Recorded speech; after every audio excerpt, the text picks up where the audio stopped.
I love you. I made a terrible mistake, but we can fix it. That's what she said. My wife had the nerve to downplay the fallout of her 6-month affair like it was a fender bender. I was the one who blew the whistle, who told the other man's wife the truth, and now I'm the one picking up the pieces and starting my life over after her betrayal. My name is Christopher Lausan, Chris to almost everyone. I'm 48 years old, and for more than 2 decades, I've been dedicated to fixing things. I mean, literally fixing them. Busted boilers, burst pipes, and tangled wiring in commercial buildings across 3 whole counties. I work for Davidson Property Management, one of the biggest firms in the state.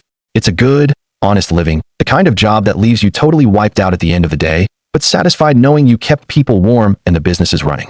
I've always been that guy, the fixer, the problem solver. I just never thought I'd run into a problem I couldn't handle with a wrench in my toolbox. I married Melissa 20 years ago. I first met her at a friend's barbecue. She was a nurse back then, pulling the night shift at County General. She had this fantastic smile, a really sharp wit, and this amazing ability to make you feel like you were the only person in the room.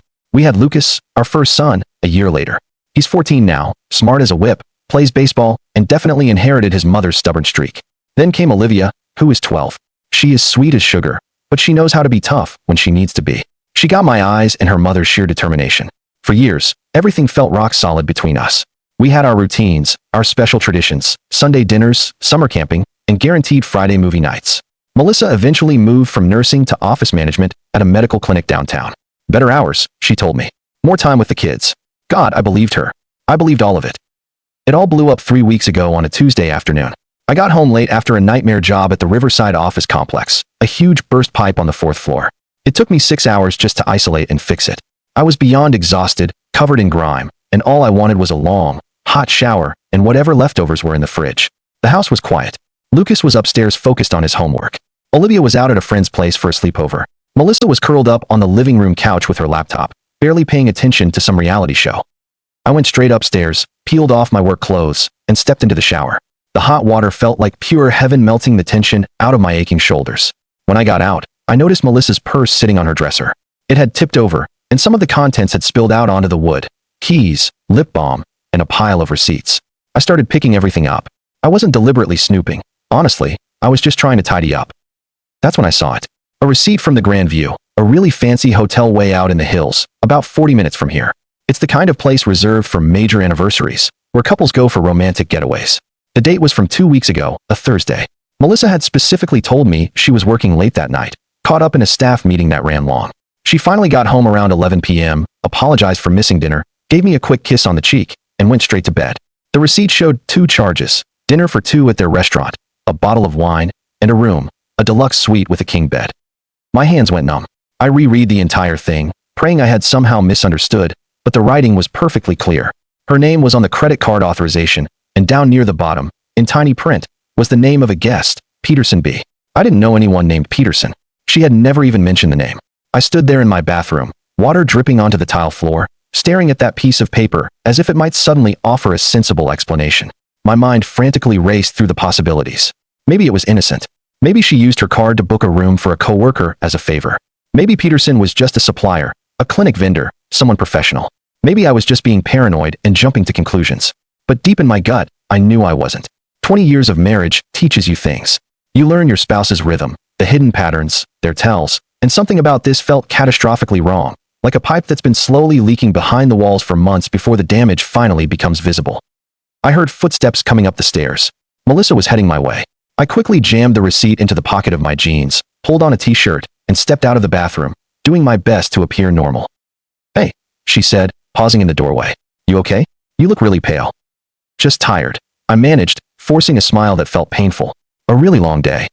She just nodded, immediately returning her attention to her phone. "Lucas needs some help with his history project. Something about the Civil War. Can you go check on him?" "Yeah, sure thing." I went down the hall to Lucas's room.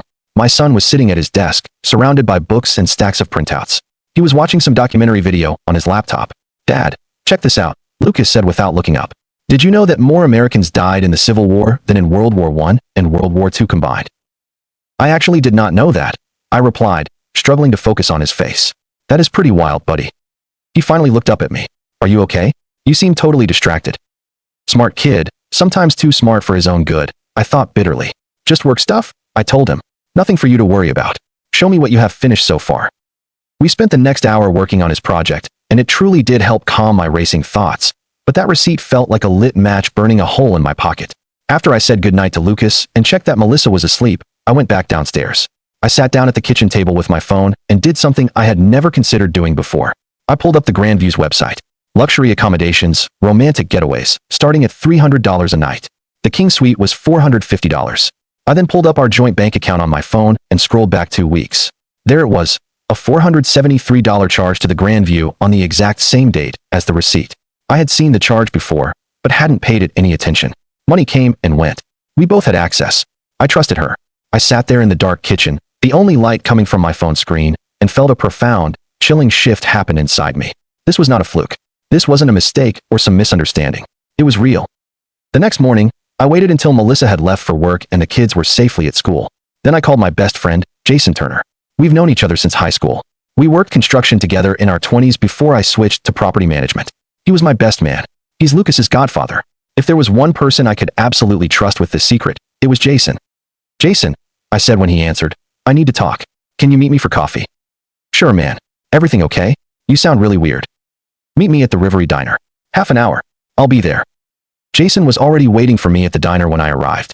He was sitting in a corner booth, a coffee in front of him, a look of heavy concern already etched onto his face. I slid in across from him and got straight to the point. Melissa is cheating on me, I said, my voice barely a whisper. His face immediately hardened. Are you absolutely sure? I pulled out the receipt and handed it to him. Then I pulled up the bank statement on my phone.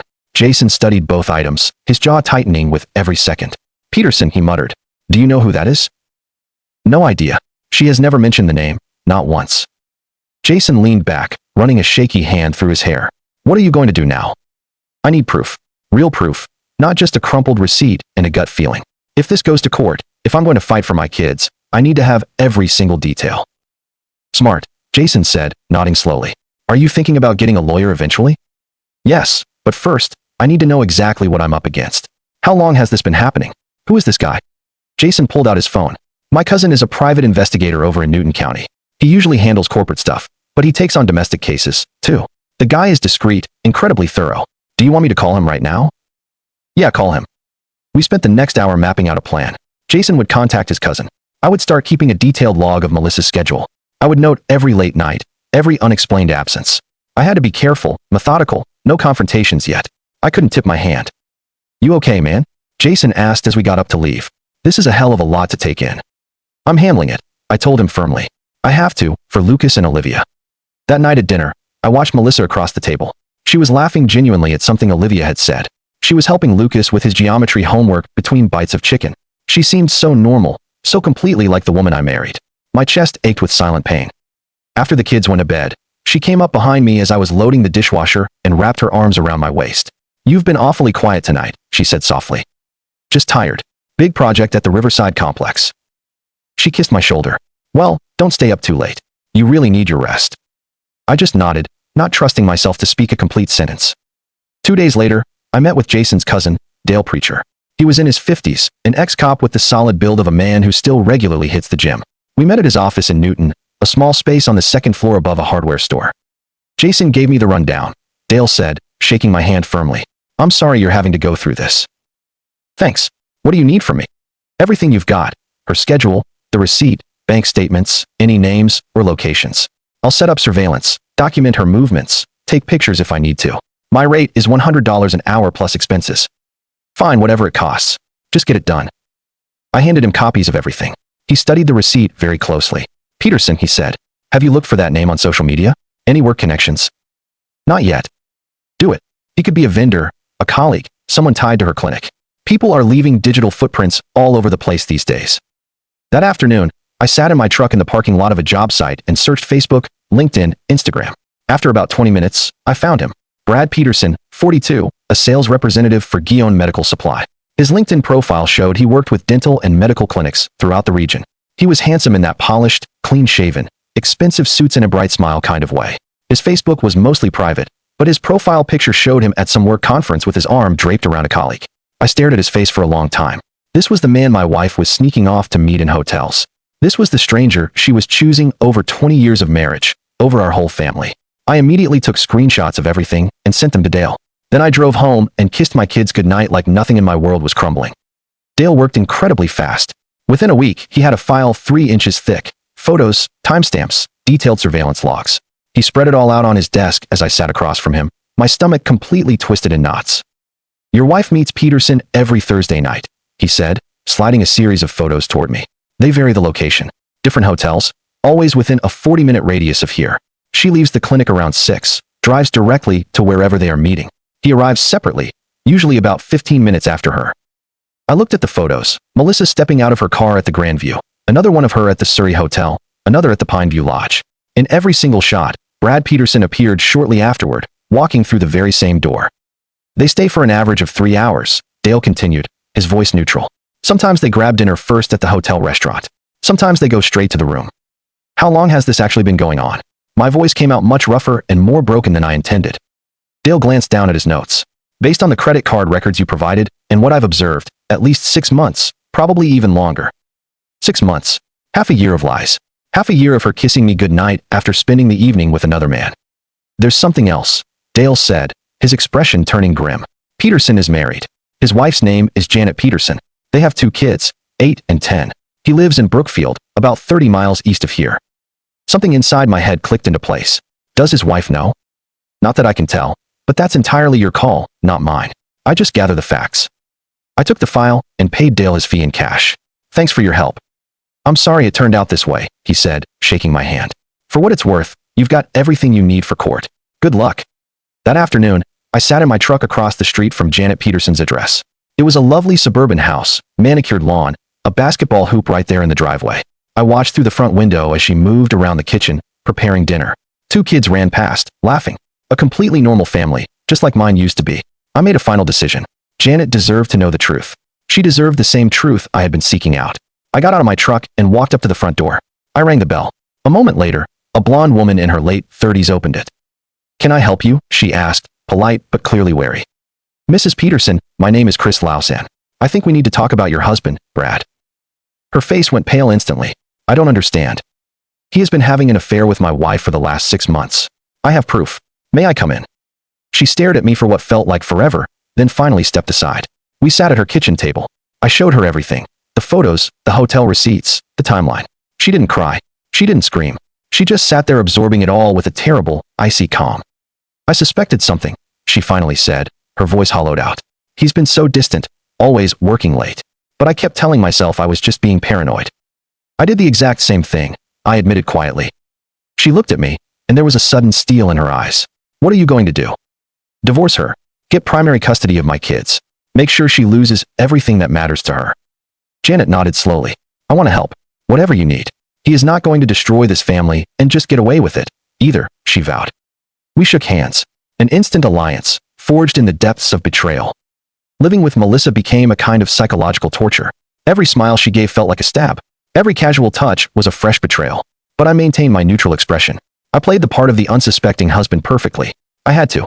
Not yet. Not until every detail was in place. Lucas was the first one to notice the shift. We were in the garage on a Saturday afternoon, fixing his bike. The chain had popped off, and I was showing him how to reset it. "Dad, can I ask you something?" he said, wiping grease from his hands. "Sure, buddy." "Are you and Mom okay? You guys seem off." I looked at my son, 14 years old and already too perceptive for my comfort. I couldn't outright lie to him, but I couldn't tell him the whole truth yet, either. "We are going through some things," I said carefully. "Grown-up stuff. Nothing for you to worry about at all." "But I do worry. Olivia does, too. She asked me last night if you and Mom are getting a divorce." That hit me harder than any of the evidence. I put down the wrench and looked directly into his eyes. "Lucas, I need you to listen to me. Whatever happens between your mother and me, you and Olivia are my absolute priority, always. I will never let anything hurt you. Do you understand?" He nodded, but I could see the fear shining in his eyes. "Is it bad?" "It's complicated, but I promise I'm handling it." That night, Jason came over with beer and Chinese takeout. We sat out on the back porch while Melissa took the kids to a movie. I made sure she was busy.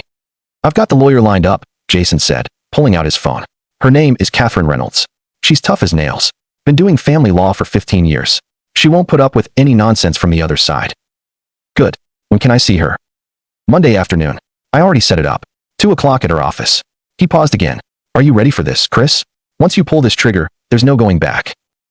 "I've been ready since I found that damn receipt." Jason nodded. "And the kids?" That's the part that keeps me up at night. But I'd rather they see me fighting for them than watch me pretend everything's fine while their mother systematically destroys our family. Monday finally arrived. Catherine Reynolds' office was downtown, on the 5th floor of a serious old building. She was in her late 40s, wearing a sharp suit and possessing an even sharper gaze. We shook hands, and she gestured me toward a chair. "Jason tells me you need representation," she said, cutting straight to the chase.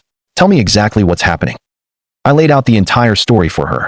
The affair, the concrete evidence, Dale's investigation, and my conversation with Janet Peterson. Catherine took precise notes, asking only blunt, pointed questions. "This is solid," she declared when I finished. "With this much evidence, you will get primary custody. The affair plays heavily in your favor, especially considering the children's ages. The courts really dislike parents who prioritize affairs over their family life. And the assets? The house is in both your names." "Yes, but I've been paying the mortgage for 20 years. Her income covers household expenses, but the property payments have always been mine. We will absolutely argue for you to keep the house. She'll receive a financial settlement, of course, but given these circumstances, it will not be 50-50ths. I leaned forward. "I want this handled cleanly. I don't want to drag my kids through a vicious war." Catherine's expression softened slightly. "I understand completely, but you need to be prepared. When she truly realizes what's happening, she might play dirty.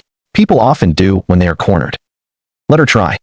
2 weeks later, Melissa announced she had a business conference in Atlanta, a 3-day seminar for medical office management. She showed me the itinerary, the hotel confirmation. It all looked perfectly legit. "It'll be excellent for the clinic," she said, carefully packing her suitcase. "Networking, new management techniques. It might even lead to a promotion." "Sounds great," I said, watching her fold clothes into neat piles. She kissed me before she left. "Take care of the kids. Lucas has baseball practice Wednesday. Olivia has her art class on Thursday. I've got it completely under control." I watched her drive away. I stood there watching until her car vanished down the street. Then I texted Jason, who was waiting in his truck 1 block away. "She is gone. I'm on my way." For the next 6 hours, we worked with frantic urgency. I had already moved most of my truly important items into a storage unit rented under my name only. My tools, photo albums, my grandfather's watch, all the essential documents. Now, we were clearing out the rest. My clothes, my shoes, my side of the bathroom. Everything went into boxes and garbage bags. Jason's truck made 3 separate trips to the storage unit. We worked in almost complete silence, efficiently and methodically. "Are you sure about this?" Jason asked during the second trip. "This feels pretty brutal, man. She's been lying to my face for 6 months. She doesn't deserve a warm goodbye." By nightfall, my entire presence in that house had been erased. No razor in the bathroom, no coffee mug in the cupboard, no work boots by the door. It looked like I had simply never existed there. The hardest part, by far, was the kids. Lucas and Olivia were at their grandmother's, Melissa's mother, for the whole week. I had arranged it very carefully. I told them I had a massive project at work and needed to focus entirely on it. They were scheduled to be back on Friday, the same day Melissa returned, but they wouldn't be returning to the same house. I left the divorce papers right there on the kitchen table, already filed and served. Next to them was a thick envelope containing copies of all the evidence. The photos, the hotel receipts, Dale's detailed investigation report, the bank statements, absolutely everything. I also left a letter. It wasn't an apology, and it wasn't an explanation. It was just facts. "Melissa, by the time you read this, I will be gone. You have been having an affair with Brad Peterson for at least 6 months. I have proof of everything. The divorce papers are filed. My lawyer will be in touch. The kids will be staying with me. You made your choice. Now live with it. Chris." Jason helped me load the last remaining boxes into my truck. "Where are you heading?" "To a 2-bedroom apartment I rented on the other side of town. It's small, but it's clean. Furniture arrives tomorrow." "And the kids?" "I'm picking them up on Friday. I'll take them to the new place. I'll explain everything to them in a way they can handle." Jason squeezed my shoulder. "You are absolutely doing the right thing, brother. Those kids need stability. They need a parent who doesn't lie." I nodded, unable to speak past the huge lump in my throat. That night, I slept in my new apartment. It was quiet and empty, but it was finally honest. No more pretending. No more lies. When Melissa finally came home on Friday afternoon and walked into that empty house, when she read that letter and saw those awful photos, her entire world would shatter, just like mine had 6 weeks ago. Melissa's flight landed on Friday at 4 p.m. I knew the moment because Janet Peterson texted me. We had been coordinating, keeping each other informed of every move. She had confronted Brad 2 days before, and according to her, he had completely broken down. He is staying at his brother's. "I have already contacted the lawyer. I'm taking him for everything," her text read. "Good," I replied. "Stay strong." I was at my new apartment when my phone started vibrating relentlessly. "Melissa." I let the calls go straight to voicemail. Then it rang again and again, 12 times in 20 minutes. Then the texts started pouring in. Chris, where are you? The house is empty. What is happening? Please call me. I'm scared. I found the papers. We need to talk. This is insane. You cannot just leave like this. I read every single one without responding. Jason was sitting across from me, watching. Cold, man, he commented, shaking his head slightly, but effective. My phone rang again. This time it was Lucas, calling from his grandmother's house. Dad, Mom just called Grandma, crying hysterically. She says you left. What is actually going on? I closed my eyes, bracing myself. This was the conversation I had been dreading the most. Lucas, I need you to listen carefully. Your mother and I are getting a divorce. I found out she has been lying to us. To the whole family. I had no choice but to leave. Lying about what? Grown-up stuff. I will explain everything in more detail when I see you tomorrow. But right now, I need you to know that you and Olivia are completely safe. I'm not going anywhere. I have a new place set up for us. We are going to live with you. Yes, I'm picking you both up tomorrow morning. We will talk then. There was a long, painful pause. Okay, Dad, is Mom going to be okay? That question cut me to the core. Even now, my son was worried about her. Your mom made some choices, Lucas. She will have to face the consequences, but that is absolutely not your responsibility. You focus on school, on baseball, on being a kid. Let me handle the adult problems. Okay, I love you, Dad. I love you too, son. Saturday morning came, crisp and clear. I drove to Melissa's mother's house to pick up the kids. Lucas met me at the door, his face serious beyond his years. Olivia was right behind him, tightly clutching her favorite backpack. Hey, champ, I said, kneeling down to Olivia's level. Ready to see our new home? Is it nice? She asked quietly, her eyes wide. It has a backyard and your own room. I think you will really like it. On the drive, I explained everything as simply as I possibly could. Their mother had been seeing someone else. I found out, and I decided we couldn't be together anymore. Crucially, I wanted them to know that this was not their fault. Nothing they did caused this. Lucas stared blankly out the window, processing every word. Olivia was crying silently in the back seat. Will we still get to see Mom? Olivia finally asked. Of course. She is still your mother. This whole thing is between her and me, not you guys. The new apartment felt instantly smaller once they were in it, but it was a home. Lucas inspected his room and gave a simple nod of approval at the baseball posters I had hung up. Olivia carefully arranged her stuffed animals on her bed. That afternoon, Melissa showed up. I knew she would. She knocked hard, then immediately started ringing the doorbell over and over. I opened the door but stood squarely in the doorway, blocking her entrance. What do you want? She looked absolutely terrible. Her eyes were red and swollen, her hair disheveled, still wearing the same clothes from the flight. We need to talk, Chris. Please. You can't just throw away 20 years like this. I'm not throwing anything away. You already did that. It was a mistake. A stupid, horrible mistake. But we can fix it. No, Melissa. We cannot. Melissa's face contorted in distress. You won't even let me explain? Explain what? 6 months of hotels with Brad Peterson? The constant lies? I know everything, Melissa. I have the photos, the receipts, a full investigation report. There is nothing left to explain. She turned sickeningly pale. You hired someone to follow me? I did what you forced me to do, and you want to know the really pathetic part? His wife didn't know either. Janet Peterson, a wonderful woman, 2 kids. I had to be the one to tell her that her husband was spending their money on hotels with you. Melissa recoiled as if I had physically struck her. You told his wife? She deserved to know, just like I deserved to know. Chris, please. Tears were streaming down her face now, real tears. I love you. I made a horrible mistake, but I love you. We have kids together. We have a life. We had a life? Past tense. You completely destroyed it the moment you checked into that first hotel with him. It's over with Brad. I ended it. I swear. I don't care. It absolutely doesn't matter if it's over. The damage is done. Lucas appeared right behind me in the hallway. Dad, is everything okay? Melissa saw him, and her composure utterly shattered. Lucas, honey. Lucas's face was unyielding. I heard everything, Mom. I heard Dad on the phone with Jason. I know what you did. My 14-year-old son looked at his mother with something that was close to contempt. Lucas, please try to understand. Understand what? That you lied to us?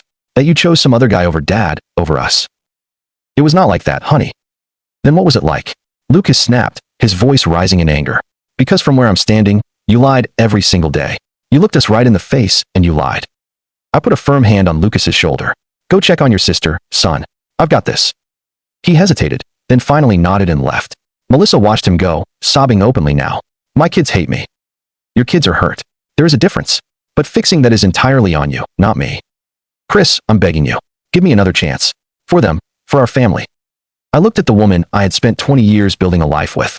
There was a time when she was everything to me. Now, She was just a person who had made choices I could never, ever forgive. The divorce papers are filed, Melissa. My lawyer will be in touch about custody arrangements. You can see the kids, but it will be scheduled and supervised visits at first. Supervised? You think I would hurt them? I think you have hurt them enough already. Now get off my property. This is not over, Chris. Yes, it is. You just haven't accepted it yet. She stood there for a long, painful moment. Then she slowly turned and walked back to her car. I watched her drive away. Then I closed the door and locked it tight. Lucas was sitting on the couch when I came back in. You okay, Dad? I will be. We all will be. Because what I said was serious. What she did was wrong. I sat down next to him. I know, son, but she is still your mom. Eventually, you will have to find a way to forgive her for your own peace of mind. Maybe, but not today. Not today, I agreed, nodding. That night, after the kids were finally asleep, I sat in my small living room and felt a sensation I hadn't felt in months, relief. The secret was out. The lies were exposed. Whatever happened next, at least it would be built on honesty. My phone buzzed. A text from Catherine Reynolds, my lawyer. Her lawyer has been in touch. They want to negotiate. Meeting set for Tuesday. Be ready. I texted back a single line. I'm ready. Let's get this over with. The next month passed like water flowing under a bridge. The divorce settled much faster than I ever expected. Catherine had been right. With the evidence we presented, the affair documented in painful, excruciating detail, Melissa had absolutely no leg to stand on. I got primary custody of Lucas and Olivia. She was granted supervised visits every other weekend and on Wednesday afternoons. We sold the house. We split the proceeds, though I received more given my documented contributions to the mortgage. She moved into a small, rental apartment on the other side of town. Last I heard, she had lost her job at the clinic. Too many people in our small community knew about the affair. Small towns have incredibly long memories. Brad Peterson didn't fare much better. Janet took him to the cleaners in their divorce, and his company fired him when they found out he had been expensing their hotel trysts as business travel. The last Jason heard, Brad was living with his brother and working retail. As for me, I finally took the leap I had been considering for years. I used my share of the house sale and opened Lawson Property Services, commercial building maintenance and repair. It was just me and two guys I had worked with at Davidson. We landed 3 contracts in the first month. By the 6th month, we had a waiting list. Lucas was genuinely doing better. His grades improved, and baseball season went well. He had started seeing a therapist to process his complicated feelings about his mother. The progress was slow, but it was real. Olivia had a harder time adjusting. She was quieter. She drew pictures of fractured families and broken houses. But she had settled into our new routine. Movie nights, Sunday pancakes, just the 3 of us finding our new rhythm. And then there was Catherine Reynolds, my lawyer. After the divorce was finalized, she called to check in on me. We met for coffee, then dinner, then Friday nights on a regular basis when the kids were with their mother. She was incredibly easy to talk to. She understood what I had been through in a way most people simply couldn't. She had been divorced herself 5 years ago, no children, but she knew betrayal. She knew exactly what it took to rebuild a life. One evening, we were at her place. The kids were with Melissa for the weekend. Catherine was cooking while I told her about landing a huge new contract with a hospital complex. You've really built something impressive, she said, setting plates on the table. Most people would still be licking their wounds. Staying around feeling sorry for myself wasn't going to change anything, I explained. I had to move forward. That's what I truly admire about you, Chris. You didn't let it break you. After dinner, we sat out on her porch. It was late summer, a perfectly warm night. Crickets were chirping everywhere in the yard. Can I ask you something? Catherine said, turning to me. Shoot.